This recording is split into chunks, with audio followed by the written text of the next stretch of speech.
Sir ప్రస్తుతం ఏపీలో రోడ్ల పరిస్థితి ఎలా ఉందండి? ఎందుకంటే చంద్రబాబు గారు సంక్రాంతి లోపు ఏవైతే గుంతలు ఉన్నాయో ఆ గుంతలన్నీ పూడ్చామనేసి అయితే ఆదేశాలు ఇచ్చారు. ప్రస్తుతం ఆ పనులు జరుగుతున్నాయా లేదా అంటే ఏం చెప్తారు మీరు?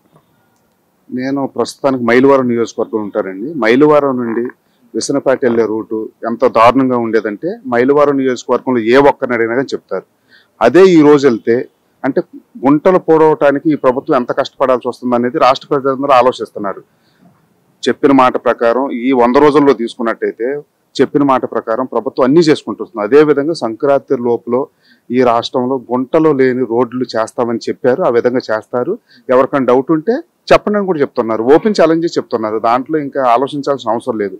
అంటే బాబు గారు ఏ విధంగా రోడ్ల మీద దృష్టి పెట్టారు, సమాజం మీద దృష్టి పెట్టారు, బడుగు బలహీన వర్గాల మీద దృష్టి పెట్టారు, ప్రభుత్వం ఏ విధంగా గవర్నెన్స్ గా పనిచేయాలని చెప్పేసి మినిస్టర్లు ఎమ్మెల్యేలు హెచ్చరిస్తూ ముందుకెళ్తున్నారు. ఆఫీసర్లు ఏ విధంగా ప్రభుత్వానికి అనుకూలంగా పనిచేసేలాగా ఏ విధంగా అని చెప్పేసి రాష్ట్ర ప్రజలందరూ తెలుసుకుంటున్నారు. రాబోయే కాలంలో ఈ రాష్ట్రం అభివృద్ధి చెందుతున్నారు ప్రతి ఒక్కరు భావిస్తున్నారు. దీంట్లో డౌటే లేదండి. గతంలో ఎలా ఉండేవండి రోడ్లు అసలు? సార్ నేను కారు వేసుకుని తిరిగేవాడిని. రాష్ట్రం అంతా తిరిగాను. జగన్ రెడ్డి ఎవరైతే మాట ఇచ్చి మడం తెప్పనని చెప్పేసి తప్పాడు, దాని ప్రకారం మేము రాష్ట్రం అంతా తిరిగాము. ఏ జిల్లాకి వెళ్ళినా ఏ నియోజకవర్గానికి వెళ్ళినా అసలు వర్షం పడిందంటే బైక్ మీద వెళ్ళినోడు ఇంటికి వస్తాడో రాని పరిస్థితి. కారు మీద వెళ్తే దాదాపు 20-30 వేల రూపాయలు ఖర్చు అయిపోయింది. అలాంటి పరిస్థితుల నుండి ఈ రోజు ప్రశాంతంగా ఎక్కడికైనా వెళ్ళగలిగే పరిస్థితికి వచ్చింది. 50% అయినట్టుంది. ఇంకా టైం ఉంది. అవి పూర్తిగా అయిపోతాయి. జనవరికి కంప్లీట్ చేస్తారనేది అందరికి నమ్మకం. గతంలో రోడ్లు అధ్వానంగా ఉండడం వల్ల ప్రమాదాలు ఎక్కువగా జరిగేవి. నెక్స్ట్ ఏదైతే రోడ్ల పైన సర్వీస్ చేస్తూ తిరిగే వాళ్ళు, టాక్సీ వాళ్ళు కావచ్చు, ఆటో వాళ్ళు కావచ్చు, అంటే బస్సులు ట్రావెల్స్ వాళ్ళు కావచ్చు, ఎక్కువ రోడ్ల మీద కంటే ఎక్కువ మెకానిక్ గ్యారేజ్లోని మెకానిక్ షెడ్లోనే ఎక్కువ వెహికల్ ఉండేవి అనేసి అయితే చెప్తున్నారు. అది నిజమండి. నా వెహికలే పెట్టుకున్నాం కదా, నా వెహికలే దానికి ఎగ్జాంపుల్. ఆ విధంగా రోడ్లు లేకపోవటం వలన అనేక రకంగా ఇక్కడి నుంచి గుడివాడ వెళ్ళాలంటే అసలుకి మనిషి ఉంటాడో లేనో పరిస్థితి. మరి గుడివాడ ఇప్పుడు నాని ఎన్ని మాటలు మాట్లాడారో, ఏ విధంగా మాట్లాడారో నియోజకవర్గ ప్రజలు చూశారు. ఆ విధంగా తీర్పిచ్చారు. అంటే ఆ విధంగా దౌర్భాగ్యంగా రోడ్లు ఉండే. అసలుకి ఆంధ్రప్రదేశ్ లో ఉన్నామా మనం, లేదంటే నేను ఆర్మీలో పనిచేసి వచ్చాను, దేశమంతా తిరిగాను, విదేశాలకు కూడా వెళ్ళాను.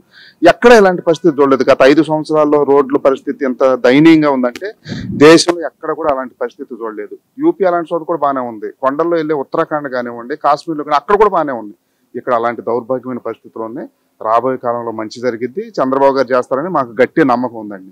ఎందుకు సార్ అసలు గత గవర్నమెంట్ అంటే మౌలిక సదుపాయాలు చూడాలంటే రోడ్ల దృష్టి ఎందుకు పట్టించుకోలేదంటే ఏం చెప్తారు? ఏదైతే మ్యాండేట్ ఇచ్చారు ప్రజలు దాన్ని చూసి ఎర్రవీకారు. మాకేంటి, మేము ఏమైనా చేయొచ్చు, మేము రాజ్యాంగానికి అతీతులము, మేము ఏదైనా చేసుకోవచ్చు, ఇది రాజ్యాంగం బాబాసాహెబ్ రాసిన రాజ్యాంగం కాదు, నా సొంత రాజ్యాంగమే నడుపుకోవచ్చు అని భ్రమలోకి వెళ్ళిపోయి జగన్మోహన్ రెడ్డి గారు అసభ్యకరంగా మాట్లాడించడము, ఎమ్మెల్యేలకు అసలు బాధ్యత లేకుండా ప్రవర్తించడము, ఆ పార్టీలో ఉన్న నాయకుల్ని పట్టించుకునే పరిస్థితి లేదు ఎమ్మెల్యేలు కూడా. అంటే ఒక నియంతలాగా ఆ విధంగా పరిపాలన చేశాడు. అసలు ఎవరంటే లెక్కలేదు. కేవలం డబ్బుల్ని ఏ విధంగా దోసుకోవాలి, మద్యం ద్వారా ఏ విధంగా దోసుకోవాలి, మైనింగ్ ద్వారా ఏ విధంగా దోసుకోవాలి, బియ్యం ద్వారా ఏ విధంగా దోసుకోవాలి, ఇసుక ద్వారా ఏ విధంగా దోసుకోవాలి, వీటిల్నే దృష్టిలో పెట్టుకొని కేవలం అదే.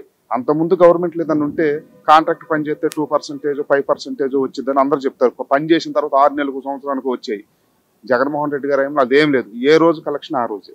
గన్నవరం నియోజకవర్గం చూసి వంశీ గారు చేసిన విచ్చలవేడి మైనింగ్ ఏదో ఉందో మైలవరం నియోజకవర్గంలో కానివ్వండి, నూజివేడి నియోజకవర్గంలో కానీ ఆ రోజు 100 లారీలు ఏంటంటే ఆ రోజుకి ఆ రోజు వసూలు చేసుకోవటం. ఏ రోజుకి ఆ రోజు 10 లక్షలు 15 లక్షలు వసూలు చేసుకున్న పరిస్థితి లేదంటే. రీసెంట్ గా చూస్తే కొడాలి నాని అంశంలో కూడా ఏదో టిట్కోయిల్కి సంబంధించి అక్కడ మట్టి గ్రావెల్ తోలే అంశంలో కూడా 40 కోట్ల అవకతవకలు జరిగాయని చెప్పేసి కూడా వార్త వస్తుంది, ప్రచారం జరుగుతుంది. నిజమంటారా? నిజమేనండి. కొడాలి నాని కానివ్వండి, వంశీ కానివ్వండి. వంశీ మీద నేను హైకోర్టులో పిల్లు కూడా వేసాను. అక్రమ మైనింగ్ చేస్తున్నాను. వాళ్ళ మనుషులు రంగాని అతను ఇప్పుడు అరెస్ట్ అయ్యి లోన్ ఉన్నాడు. వాళ్ళందరూ కూడా బెదిరించి వినకపోతే పెద్ద పెద్ద కంపెనీలు, మెగా కంపెనీ లాంటివి కూడా కమిషన్ ఇస్తేనే అసలు నియోజకవర్గంలో కాలు పెట్టాలంటే మట్టి విషయంలో, ఇసుక విషయంలో డబ్బులు ఇవ్వకుండా ఎవ్వడు ఏం చేసి పర్లేదు. అవన్నీ చేశారు. కాబట్టి ఇట్లన్నీ నిరూపించడం కష్టమైన పరిస్థితి. ఎందుకంటే దీన్ని తీవ్రమైన ఎంక్వైరీ చేయాలి, ఎవిడెన్స్ పట్టుకోవాలి. కానీ అవినీతి మాత్రం 100% జరిగింది. నియోజకవర్గాల్లో రాష్ట్రంలో ఉన్న ప్రజలంతా నమ్ముతున్నారు. సార్ రీసెంట్ గా రామ్ గోవింద్ వర్మ నిన్న రాత్రి ఒక వీడియో అయితే రిలీజ్ చేశారు సార్, సెల్ఫీ వీడియో.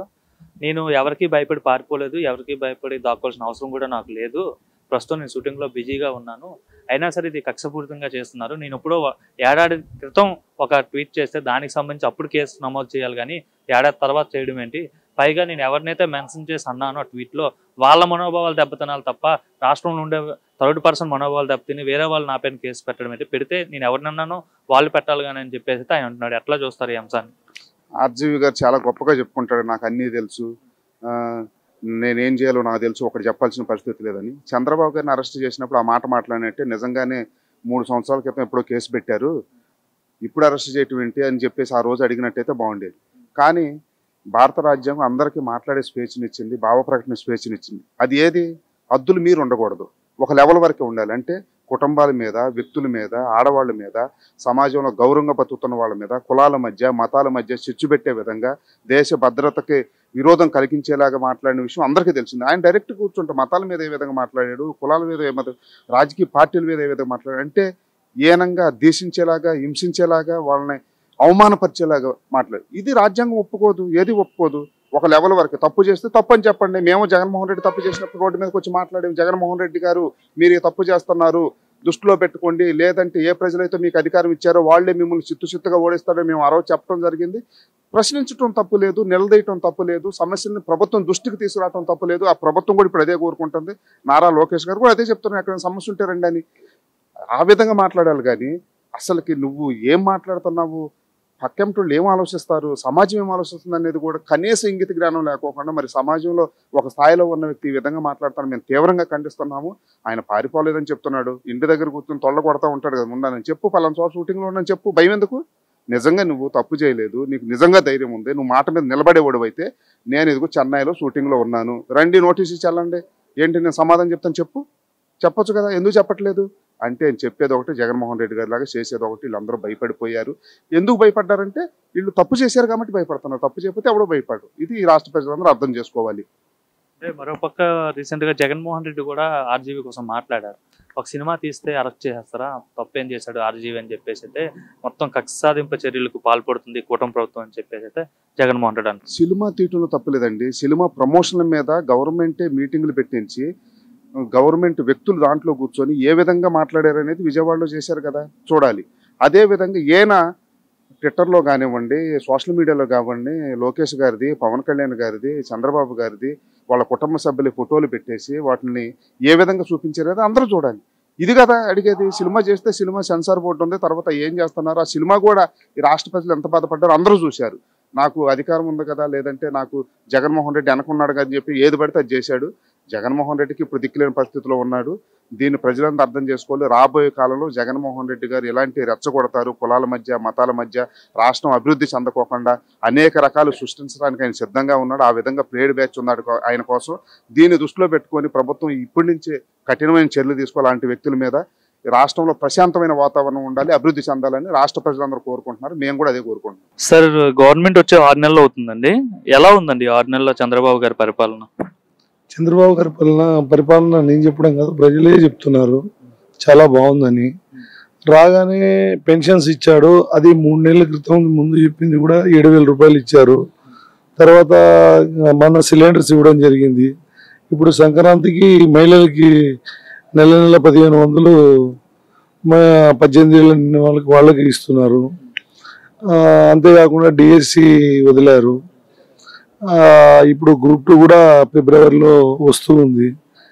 జాబ్స్ కూడా ఆల్మోస్ట్ ఆల్గా తీసుకొస్తున్నారు. ఇయర్ వైజ్ ఏం లేదన్నా 4-5 lakhs జాబ్స్ తీసుకొస్తారనే గ్యారంటీ ఉంది.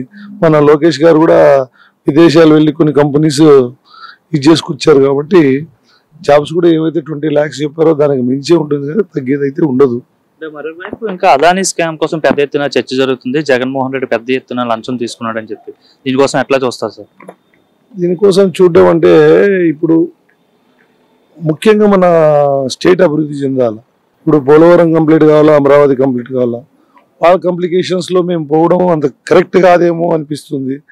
ఎందుకంటే అది కరెంటు కొన్నాడు, పవర్ కొన్నప్పటికీ ఏమైంది, అది ఇప్పుడున్న మన సీఎం గారు చంద్రబాబు నాయుడు అయితే యాక్సెప్ట్ చేయడు దాన్ని.